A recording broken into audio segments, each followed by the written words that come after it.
Hey everyone, happy Saturday morning. I'm about to get ready to work out, but it's Saturday morning. I'm about to work out. That means we're going to be talking SmackDown, which is live from USA, which my husband now is getting so confused. Like, he went to turn on Netflix last night thinking like all wrestling is on Netflix. I'm like, no, it's on normal TV. It's on normal TV. Turn back. It's starting. Like a crazy person that I am. So the show kicked off. I will say there were some really, really high points for the show to me. However, I don't know if you felt this way. My husband mentioned this several times, and I felt this way. There were points this show dragged. I mean, dragged. And that was a little frustrating to me. Overall, though, a good show.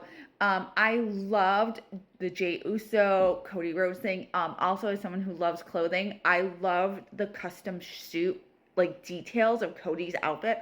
Like the vest and even his shirt, if you notice, like had the logo on it. Like it was all custom. I just was like, that is like next level. So I just enjoyed that. I love their promo. I definitely do think we're getting Jey versus Gunther. But I enjoyed the promo. I enjoyed how they worked it. I enjoyed how it went. Speaking of like that whole angle, the Kevin Owens promo was great. I mean, like, again, I guess I feel like I am now like complaining about the thing I always wanted, which was like I kept being mad that Kevin wasn't mad at Sammy, but now he is mad at Sammy. But the one thing we saw in that promo, and even my husband, again, who's not total like a huge wrestling fan, was kind of like, he's not making sense. Like, why is he mad at Sammy for not cheating for him? So I think, like, again, less that, like, people kept saying with Kevin and Cody, like, Kevin had some real points. I really feel like in this one, it's very clear Kevin is in the wrong. And Sammy was just trying to be a good friend. And then, got hurt for it. So I think that was very interesting too. So I definitely think we are going to get Sammy and Kevin at WrestleMania. That is my prediction right now. Could totally change in a couple weeks. Anything can happen. But that is my prediction. I loved how everyone came out with the men for like the Elimination Chamber stuff. I very much enjoyed that whole segment. I love Drew McIntyre. He's a great promo. We all know that. I love Jimmy kind of holding his own because I do feel like Jimmy has kind of gotten lost in this whole thing with Jey being so big and the bloodline. I feel like he's just getting overshadowed a lot by Roman and Jey. So I liked him kind of owning himself a little bit more. I enjoyed that. Loved LA Knight's promo. I loved the piece when he talked about men being able to cry. That moment was just so beautiful. And then he went right back into his promo, which was also fabulous. Kind of knew we were going to get Drew at the end of that match. Like more and more, I'm like, it has to be Drew. Which also means we might get Drew and CM Punk together in Elimination Chamber, which I am here for any match where those two are fighting each other, quite honestly. So yeah, I overall happy with how Elimination Chamber is coming together. Very happy for Alexa Bliss. I thought that match looked fabulous. I thought she looked amazing. I love the little change in the Abigail. Yeah, just overall loved it. One small thing, they did a video after of her backstage. I think it's only online, and this is such a small thing, but I would have loved it. She's like, I'm back. And then she walks off and like Lily's still there. And I have this little love of her doll, Lily. I really want, if someone loves me, they should buy me the new Lily doll because I really want her. But I just would have loved it if Lily's head would have like moved or something. I don't know. It's so small and I'm being picky-uni with this. But I just wanted like a little, because I'm still wondering if she's going to end up doing something Wyatt 6. And I think like Abigail doing a little something would have been fun.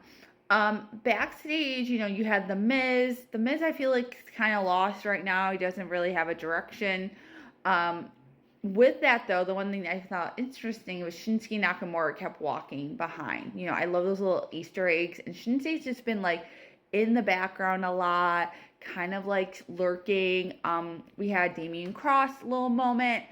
Again, I'm a little concerned about Damien Cross. It seems like Final Testament has completely been dismantled when we got the news that the tag team has been released. And Paul Ellery, who I loved. I mean, I feel like they weren't even really using Paul Ellery to his full potential, but I love him and bummed about that.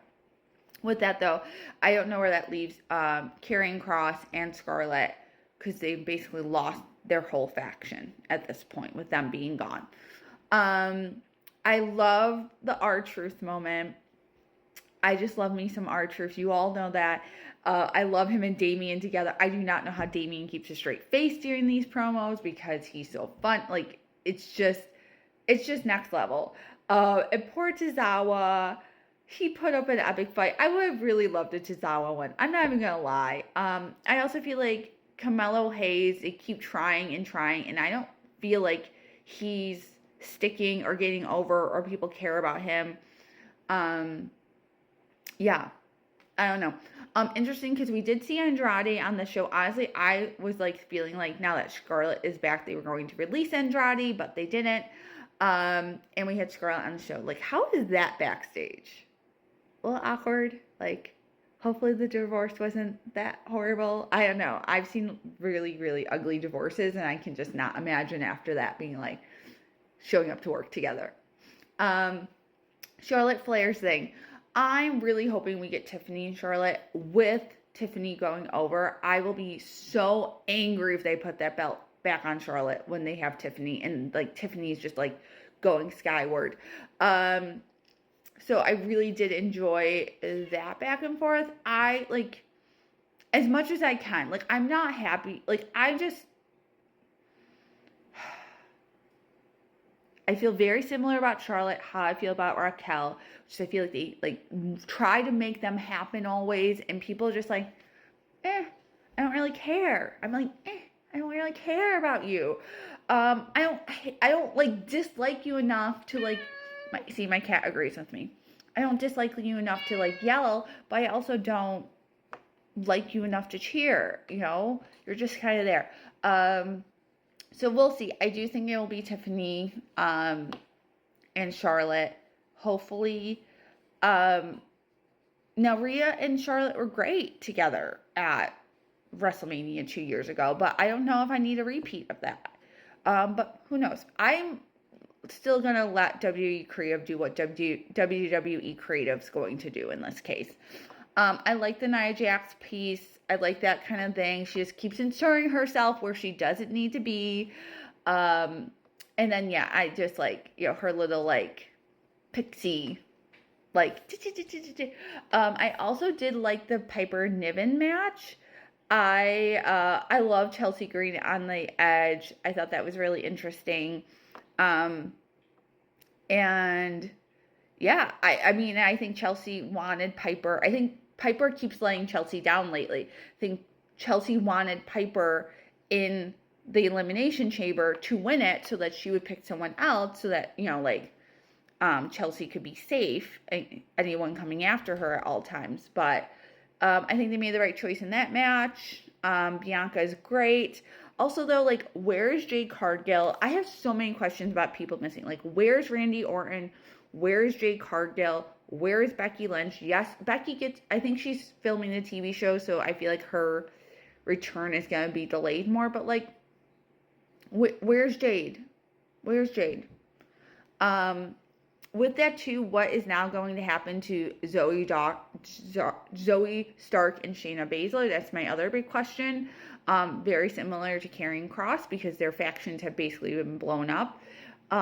So I guess we'll see what happens next week. I'm curious to see what will happen on Raw and SmackDown. Also, I'm laying out there, I do not think The Rock is coming back for WrestleMania. And he needs to be showing up soon to start laying groundwork, and we haven't seen him. I haven't heard any hint of him being on a show, so I'm going to call it, I don't think he's going to be at WrestleMania. So that's my prediction. That's my thoughts. What are your thoughts? What did you like? What did you dislike? Did I miss something important? All the things, and I'll talk to y'all soon. Bye!